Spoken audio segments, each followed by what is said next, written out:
Voted #3 in USA Today's 10 Best California Beaches contest, Capitola is a tourist dream. Shopping, restaurants, music, and charming inns all nestled into 1.6 miles of walkable coastline. These features also make Capitola a desirable hometown.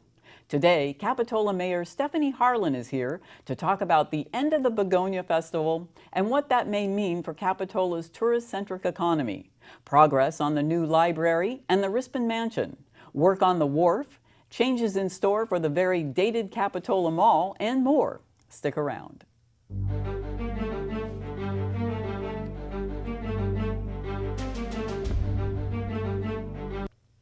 Well, we're very excited to have you today, Mayor. Thank you so much for joining us. We are looking forward to learning from the horse's mouth what is going on in Capitola. So first, let's talk about the big event, the Begonia Festival. This is the 65th and last year of the event. How did you come to that difficult decision? Well, in the early days, the Brown family supplied begonias to us, and also the Vetterli and Antonelli family. And Antonelli's is just outside Capitola. I wish they were in Capitola, but we all remember Antonelli's, the beautiful floral landscaping nursery that they had for many, many years. So in more recent years, it's been just the Brown family, and they have fields down in Marina where they grow the begonias, and we pick them every year, and they sell the tubers or the bulbs. They're changing their business model, and they're not going to grow them anymore. They've been shrinking their fields for several years, and they're down to just several acres, and they're going to stop. So we won't have those begonias. So there may be a chance we can have all the other activities and not the begonia parade, but maybe something else. So we're working on that right now. So the sandcastle sculpture is that contest is really huge. It's very popular. Very popular. People come from all over to go to that, and the fishing derby, and just all the activities are fun. It's a fun family tradition, and a lot of companies also use it as sort of team building to bring their employees together to build a float, spend time together, get away from the office, and have a good time. Do you know how much revenue comes from the Begonia Festival to Capitola City as a whole? No, my sense is it's not that much. That the restaurants do well, the shops do a little bit extra business, but it's mostly just people having a good time at the beach and watching this funny little parade that we have of floats made of these beautiful begonias. So you don't think that this is any kind of a hit for the business community? Not that big, I don't think. It is just, as I say, for the immediate restaurants down there and a few of the shops. So even so, it must be tough still to let go of such a long tradition and a family tradition. But you've got an event coming up to help put the whole thing to bed. Tell us about that. We're going to have the Begonia Festival this year, and we're going to have the usual wonderful fun activities, and the fishing derby, and the rowboat races, and the hula hoops, and the volleyball, and horseshoes, and just lots of music and bands and food, and it's just always a fun event. And the museum sponsors a special booth down at the beach, and you can go down there and pick up begonias and decorate your hat and decorate your clothes, and you can have a begonia outfit for the day. And a lot of people do that and have a lot of fun. Wow, begonias to go. Mm-hmm. Now tell us about the commemorative event later in October. They're going to have a special celebration at the Coconut Grove, and it's going to honor the Vetterlis and the Antonellis and the Brown family for their many years of providing these flowers for us to use.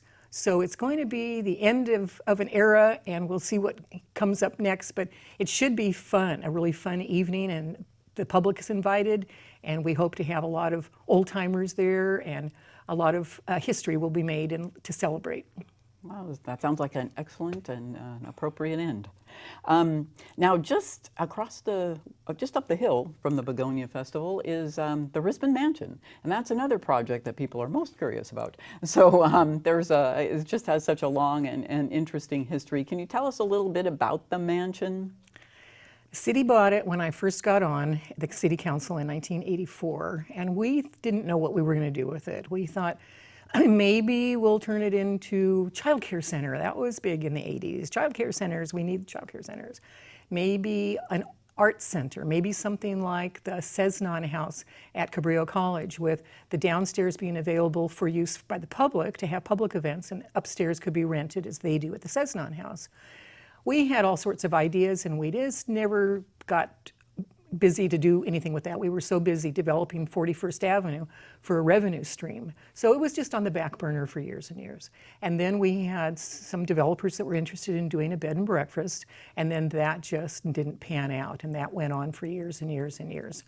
So finally, I am so thrilled that before I leave the City Council in a year and a half, we will have done the Rispin Mansion and finished what we started and what I started in '84, and it's going to be a beautiful park.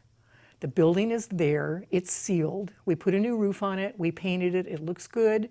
We have some security measures and lights and so forth, and we're going to restore the gardens to the original pictures that we have. So it's very exciting. Fountain, rose arbors, plants, it's going to be really lovely. And benches, it'll be ADA accessible. So that's going to go out to bid pretty soon. And so we'll get those bids in, and then we'll start working on it pretty soon. And we're going to change the wall, so part of it will be lower. Some people wanted it high, some people wanted it low. We compromised and have some of it high and some of it low. Everybody's happy, so you can see in for security reasons, but yet maintain the historic part of the original wall. But it's, for me personally, I think it's going to be something that I can be so proud of that we finally finished, because that's it. This is not like us in Capitola. When in the early days I was on in the 80s and 90s, we had a project, we worked on it, we got it done, and did it well, and tried to be efficient. And I used to tell people, we are the model of an efficient, effective government, and that's what I was trying to do, the council was, and the city was trying to do. This project has just been a red herring. It's just been a white elephant. It's just been an embarrassment. So I'm thrilled that we're doing it. It's just like one of those things you always meant to do in your life, and you finally did it, and it feels so good. So that's wonderful. Yeah, it sounds very exciting. It sounds like it'd be beautiful. It had beautiful gardens in the beginning. The pictures we see, the little black and white snapshots made it look fabulous. So I'm sure it'll be quite lovely when you're done. Yeah. Do you know when is the projected opening date for that? Probably next year, if they start this fall. Don't know whether they're going to be able to work and complete it through the winter. I guess it depends on the weather and to see what happens. I'm not sure how much. They have the monarch butterflies issue also. We have monarch butterfly grove in there, so they can't work during that time. So I bet it'll be next spring. But so we'll have a grand opening, and it'll be so exciting. That's pretty close. Just to finish it. It just feels so good to do that. Now another thing I'm sure you're excited to finish is right across the street, the new Capitola Library. That is very exciting. Tell us what the status is of that library at this point. Well, we have 16 years ago, we put up what some people call temporary, but how long is temporary? I always called it the library because we didn't know how long it was going to be there. So I wanted to give it respect and honor, and so I've always called it the library, the Capitola Library. So with the passage of Measure S by the voters last November, they generously supported the library measure countywide. So now Capitola gets money to build a real library, a really nice, beautiful library. And it's going to be right there at the corner. We're going to be going from not quite 4,000 square feet to 11,700. It's going to be beautiful. It's going to be huge.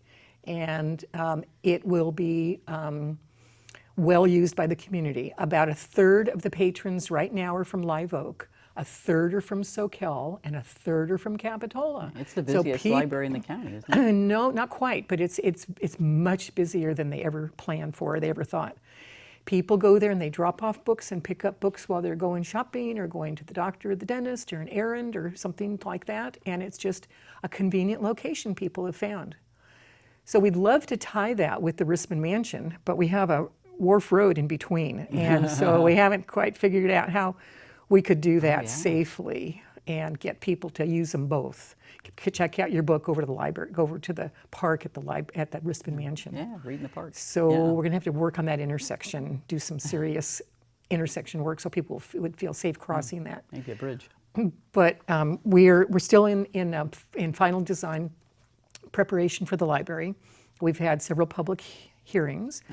We formed a Friends of the Capitola Library group, and it's meeting this Saturday morning at 10 o'clock at the Capitola Library. Everyone's welcome. We're going to be having a book sale pretty soon at the Capitola Library, and if people would like to donate books, they can drop them off at the Capitola Library for our book sale. And we're looking at breaking ground, probably final approval of plans this fall and breaking ground next year in 2018, completion 2019, with about a year and a half construction time to go. Where will the books be in the meantime? Not sure whether we'll set up a bookmobile or empty space in the mall or empty office space somewhere temporarily where that has a place where people can park, drop off and get in and out comfortably and easily and well. So the library staff are working on that, so we'll have library services while they're out. So the books are changing, and so libraries are changing as well. What kind of features will be in this 21st century library? Big children's area, big teen area, big young adult area. Not rows and rows of computer desks, but maybe check out a computer and go sit over on that couch in that corner with your friends. Mm-hmm. And we have the pictures that were on the wall at the Capitola Book Cafe, which we all miss. And Gail Ortiz was given those pictures by the owners of the Capitola Book Cafe with the promise that they would go in the new Capitola Library.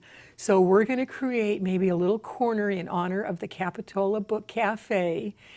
And I would love to have a cafe in there where we could actually have coffee. But we'll put the pictures up and have a remembrance of the Capitola Book Cafe. There'll be some outside seating areas. We'll still have the play area, but there'll be room for all sorts of children's activities. Right now it's so small that they're cramped. If you want to have a reading hour or the tale to tales where the children read to a dog, and we read out loud to the dog, it's very crowded for that, and there's no room for any other activity. And there's only a few computers.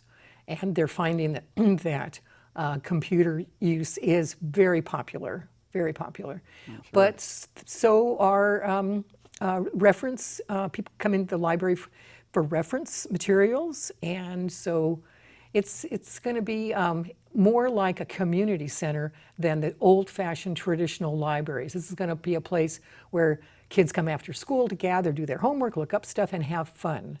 Where adults come to read the newspaper, or check out a book, get their request filled from the downtown library, and maybe attend a class on composting.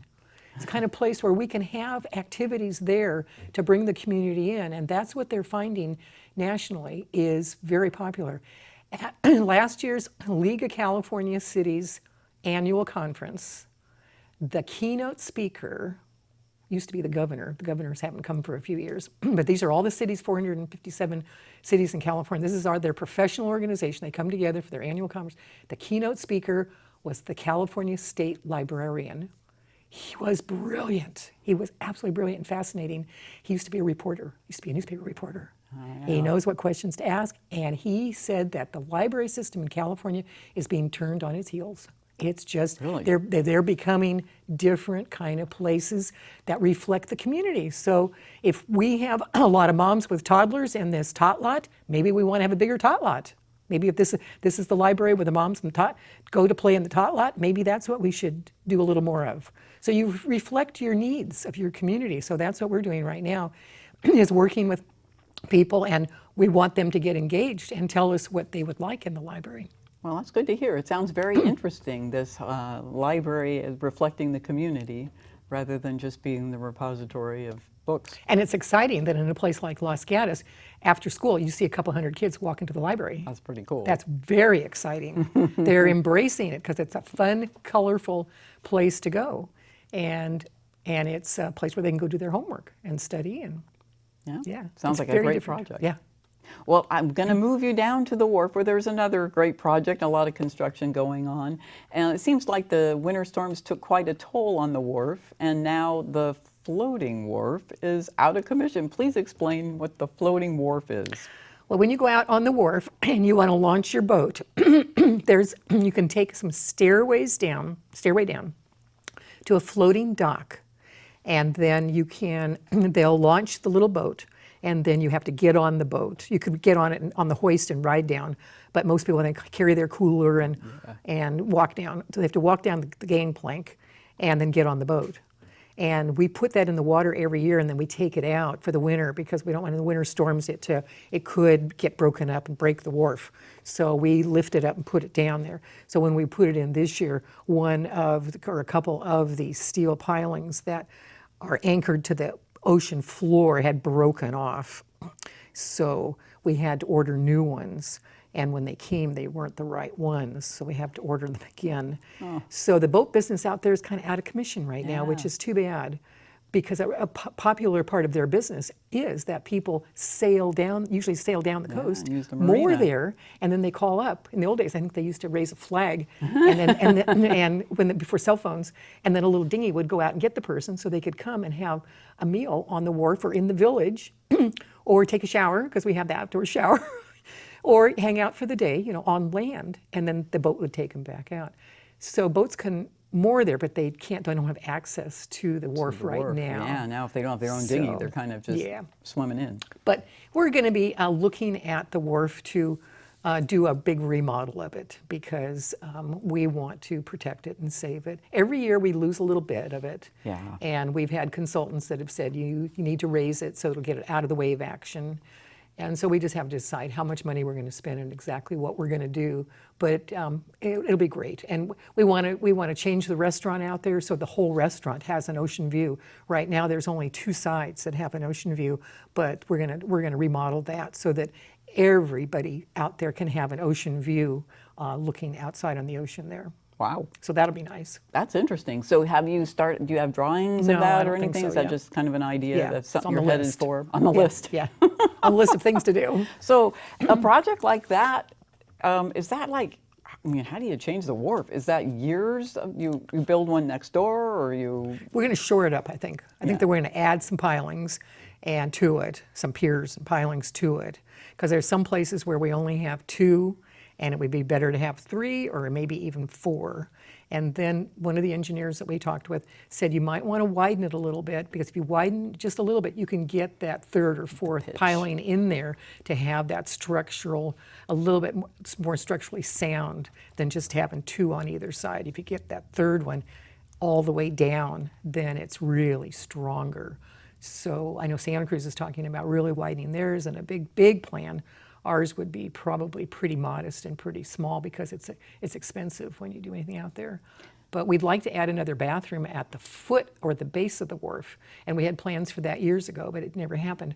But there's a whole bunch of people down there at our little beach. It's called Hooper's Beach. If they want to go to the bathroom, they got to run all the way down. Run all the way down there, or try to go to Mr. Toots, or run down to the end of the wharf to the bathrooms at the end of with the get slivers in their feet. Not easy on running the wharf.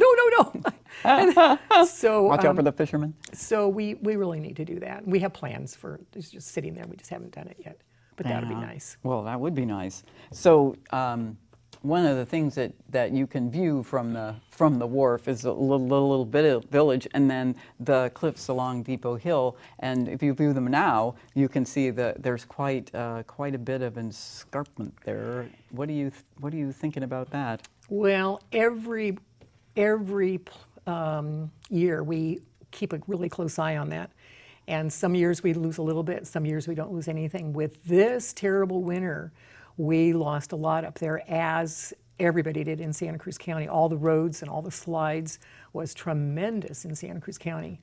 So we have a path up at the top, and we closed part of that off because there's a piece underneath there that's still loose. We hired a geologist to take a look at that, and he said close the path off, and you could move the path back. People have planted in that area in the right-of-way, so we could ask them to remove their plantings. but the engineer said that other piece is gonna fall pretty soon, and it's gonna just continue to erode in that area. So it's just a matter of time. You can do that, but you're not gonna really get anywhere in 5 years. You're just gonna be back in the same place. We're encouraging people not to walk underneath the cliff also, because we don't want anybody to get hurt with that falling cliff. So the residents did came to us and said, do you have any plans? And we said, no, not really.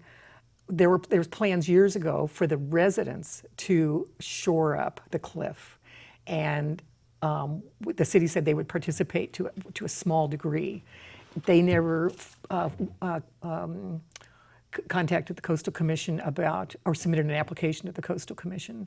So we don't know whether the Coastal Commission would let them do that or not, but we said to them, if you want to try to protect that cliff that way, please feel free to make an application with the Coastal Commission and see if they'd let you do that. Very expensive and so forth, but to protect their houses. Yeah. So I don't know whether they're going to do that or not, or we'll just have to say, this is Mother Nature. And I just heard yesterday that a large piece of an iceberg has fallen off, and I'm not sure if it's in Antarctica or the Arctic, exactly where it is, but it's very worrisome to scientists. So I'm going to look that up when I get home and see what that means. For us. Yeah. Yeah. There was a great NPR story where an iceberg had broken off and it made its way to Newfoundland, I think, and was going by, and they were talking to people watching it. And sometimes there are polar bears on them, and they get on land, and then they have to capture them and put them back. So hopefully no polar bears arrive. Yes. So I know that I was reading the other day about the cliffs and along Rio del Mar, as I live out in Aptos, and apparently they have repaired those 9 times in 60 years. And it doesn't seem to be really like a lasting fix. Is there are you hoping for new technology, or do you have your eye on something that might work, or just feel like, yeah, there's no stopping it? I haven't heard about anything that's new. We used Shot Creek on the other cliff above Hooper's Beach years ago, because that was eroding, and we have water line, sewer line, electric line, utility lines in that road. Plus, it's a major transportation corridor, especially now. I mean, that was 10, 15 years ago. And we knew it was important, but today that traffic, as you know, is backed up from Capitola Village, practically back down there into Live Oak, way down towards 41st Avenue. So we really wanted to protect that as a transportation corridor. So we Shot Creeked that, and at that time we said to those neighbors, "You want to do it? Go for it. And here's our plans and our engineer, and if you want to try to do that, you can do that." So ours is held up. But I don't know how long, it's going to last. Well, speaking of things lasting a long time, let's go to the mall. That's been sitting there for many years, and it looks just like it does when it was built. Now there's a new owner, and I've heard some really interesting ideas about what could happen there, including like a movie theater and a bowling alley and maybe some housing. And housing and retail is a really popular thing. What do you think? What have you heard? Well, we're going to be meeting with them in a few weeks. It's a company by the name of Merlone Geyer, and they're very experienced developers, and they've taken other shopping centers before and remade them, redone them, do-over, makeover. And so we're really happy to be working with them and to have them come to Capitola and buy this property. We had been trying to work with the previous owners for years, and they just weren't interested in upgrading the property. And so it just got worse and worse. So it's wonderful news. What the new owners have said is they're going to take their time, get to know the community, do their research, and see what would fit there and where the economy is. And yes, housing, retail mix, certainly. So we'll see. We're going to meet with them and see what their ideas are and what their plans are. But it's just going to be wonderful, because it was very vibrant for many years, and can be again. It just has to be the right mix of restaurants, shops, movies, housing, things like that. Yeah. Is there any idea that it won't be an enclosed mall? It'll be more like the little villages that they sometimes build, or is it going to be like under a dome? Haven't heard anything yet. We have talked to the Santa Cruz Metro, the bus company, about moving the bus station from the front of the mall there to the back. Good news. Olive Garden, hot off the press, Olive Garden's coming to Marie Callender's. Oh, But they don't have we're not issuing a press release yet because they don't have their permits from the Planning Commission. But they've submitted their application. If everything is fine, which it probably should be, we will have a tenant in that building that that has building's been been empty empty forever. for so long. I know. Yeah. It's just sad because they have plenty of parking. It's a good building. They Nice just kitchen. didn't care to find a tenant for years. I don't know That's whether so it was a funny. business write-off or what. But we've kept calling them and saying, what can we do? What can we do? Can we help you? And so now we hear that the Olive Garden is interested. That'll So be a nice, solid anchor restaurant for that side of the mall. That's great news. Yeah. Great news. Great news. Well, I want to move on now to, I do have one more question about this. Do you think that this mall redevelopment will spark other kinds of things on 41st Avenue? Do you have an idea for freshening that up? I would hope so. I would hope so. I know that the owners of Red Lobster, which is now Yoshiba Japanese restaurant, came to us years ago when the Red Lobster was there and said, could we do a movie theater here? Tear the building or turn it into a movie theater. And we said, maybe just your parking requirement. And if you can meet the parking requirement, you can't meet the parking requirement right now because movie theater is different than a restaurant. We might ask you to build a parking structure like we did for Gottschalk's that's now Target. So yeah, we could work with you. So there's lots of different combinations of things there depending on the use and the parking needs. And maybe the needs will be a theater with open at night and when the stores are closed, and you can have shared parking. You have to be really careful about parking and shared parking, but something like that might work there. So we have 1 minute left, and I know that you're a big fan of the environment, and that's an issue that's close to your heart. So I'd like to give you a moment to talk about your free tree program. Capitola has some money in the bank for a tree program, and we're going to be starting it. And residents are going to be able to log onto a website and choose the tree, and it will be free to them, and it will be sent to their house with instructions on how to care for the tree, and especially don't plant it over your water lines or your sewer lines because the roots can get in there and cause a big problem and a big expense for you. But it'll be really fun for people that want to receive a free tree. It'll be lovely. Now, are these trees, can they pick their tree kind? I think we're going to have just a small number of trees available. So not everybody will have the same Right. tree all over town. They're not all probably going to be Japanese maples. Those are very expensive. I think they're going to be more basic, but I'm not sure, but it'll be fun. Okay, well, thank you so much for joining us today. so You've welcome. been a font of information, and we're happy to have had you here. We hope that you've enjoyed this elected official spotlight, and if there's an official you'd like to see on the show, email me at bkingreed@communitytv.org. Thank you, and good night. So, good Very job. easy. Good Very, interview. I know, very nice. Yeah, lots of